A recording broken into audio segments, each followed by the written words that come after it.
What's up, YouTube? This is Too Raw for TV. So I have some sad news to share, and that is that Bill Fitch, a two-time Coach of the Year who led the Boston Celtics to an NBA championship back in 1981, passed away yesterday at the age of 89.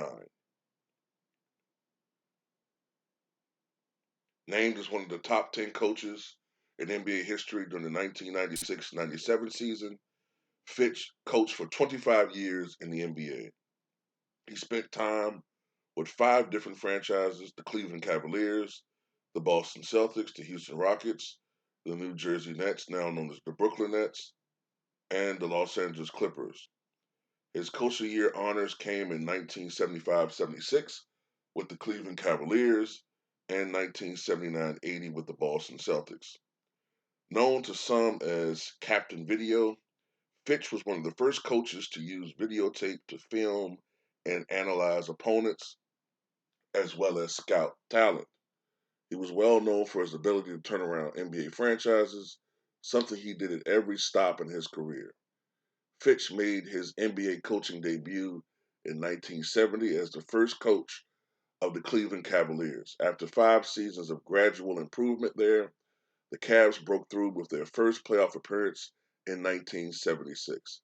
That crew, led by Jim Jones, Jim Clemens, and Campy Russell, knocked off the defending Eastern Conference champion Washington Bullets in a thrilling 7-game series.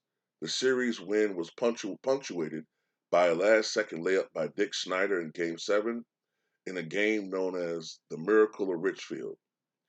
He resigned as coach of the Cavs on May 21st, 1979, but 2 days later had another job, this time as head coach of the Boston Celtics.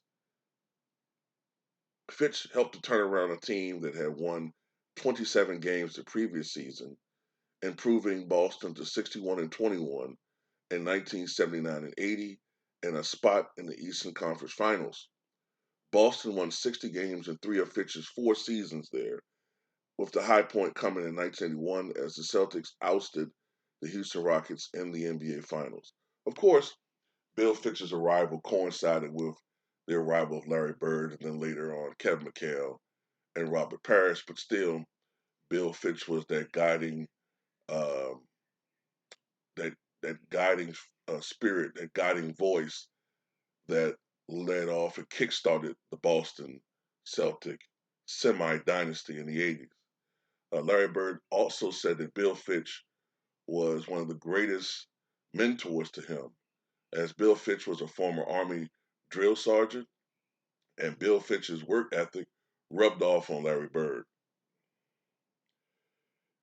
He left the Celtics, Bill Fitch, and headed to the Rockets, where Houston was coming off a 14-win season in 82-83. But after adding Akeem Olajuwon with the number 1 pick in the 1984 draft, and with All-Star center Ralph Sampson already in tow, Houston's fortunes would change. By 1985-86, he had engineered another playoff upset, this time with the top-seeded LA Lakers, with another iconic playoff moment. In Game 5 of the Western Finals, Sampson nailed an improbable off-balance jumper to clinch the series and send Houston to its second finals. The Rockets, however, would lose to the Celtics again in the finals, as Bird and the rest of Boston's frontline cruised to a 4-2 series win against their former coach. The Rockets fired Fitch as coach after the 87-88 season, and after a year away from the game, the Nets hired Fitch, and he turned them from a 17-65 team to a 40-win playoff team in 91-92 behind young stars Drazen Petrovic, Derek Coleman, and Kenny Anderson.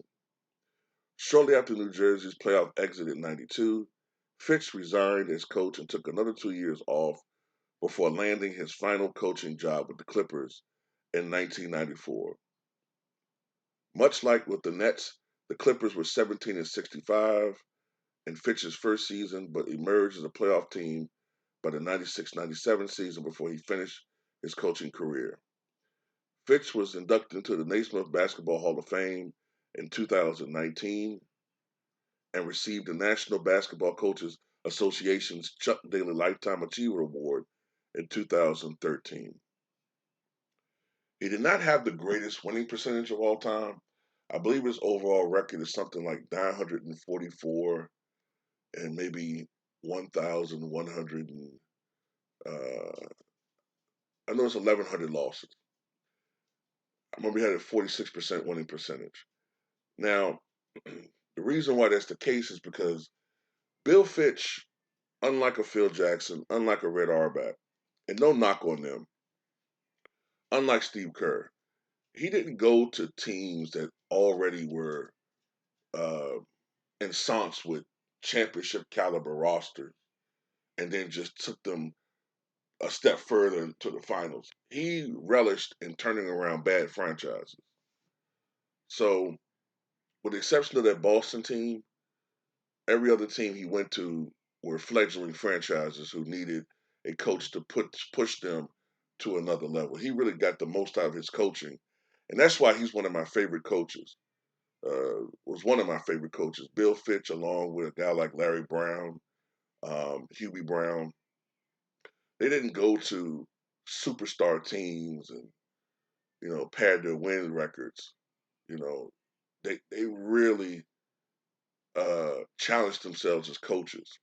And that's why Bill Fitch is one of my favorite coaches. That's why he was Larry Bird's favorite coach. And we lost a great one yesterday, Bill Fitch.